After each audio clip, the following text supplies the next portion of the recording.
Бейиш нуру. Жоктон жаратылган аалам. Ал Алла. Асмандар менен жерди теңдешсиз бир көрүнүштө жоктон жаратты. Ааламдын чексиз өлчөмгө ээ, ошол эле кезде мурдатан бери бар болуп, андан арыда түбөлүктүү бар бойдон сакталып калат деген көз караш 20-кылымдын орто ченине чейин өкүм сүрүп келди. Мындай көз караш илимде өзгөрбөс аалам модели деген ат менен таанылды. Анын түшүнүгүндө аалам үчүн кандайдыр бир башталгыч же болбосо бүтүү деген нерсе жок. Жада калса материалистик философиянын пайдабалы да ушул көз карашка барып такалат. Ааламды туруктуу, өзгөрбөй жана бир калыпта турган бир бүтүндүк катары кабыл алат. Ошол эле учурда жаратуучунун бар экенин да четке кагышат. Бирок тилекке каршы 20-кылымдагы өнүккөн илим жана технология материализмге жол ачкан мындай көз карашты түп тамыры менен улатты.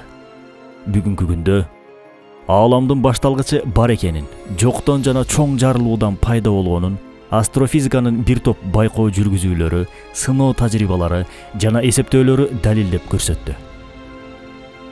Айрыкча материалисттик көз караш карманып жаткан туруктуу, өзгөрбөс деген түшүнүктөрдүн ордуна тескерисинче аалам ар дайым кыймыл аракетте, өзгөрүү жана жаңылануу ичинде боло тургандыгын илимий изилдөөлөр аркылуу тастыктады. Ыйык Куранда ааламдын пайда болушу тууралуу төмөнкүчө айтылат. Ал Алла асмандар менен жерди теңдешсиз бир көрүнүштө жоктон жаратты.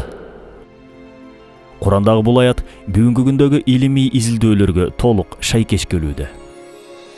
Башта белгилеп кеткенибиздей астрофизиканын чыгарган тыянагы бүтүндөй ааламдын бир материал, зат жана убакыт өлчөмү менен биргеликте жоктуктан, чоң бир жарылуудан пайда болгонун көрсөткөндүгүндө. Айтмакчы, чоң жарылуу дедик.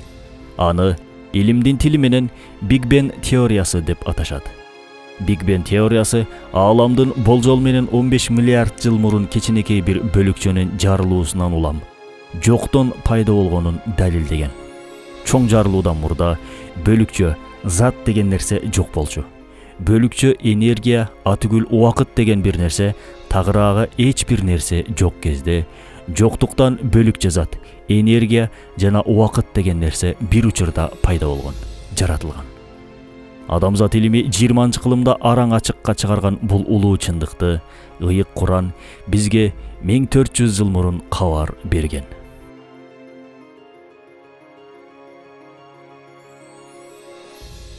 Ролик Рисале Нур аттуу Курандын тафсиринин маанисинен алынды. Бейиш нуру.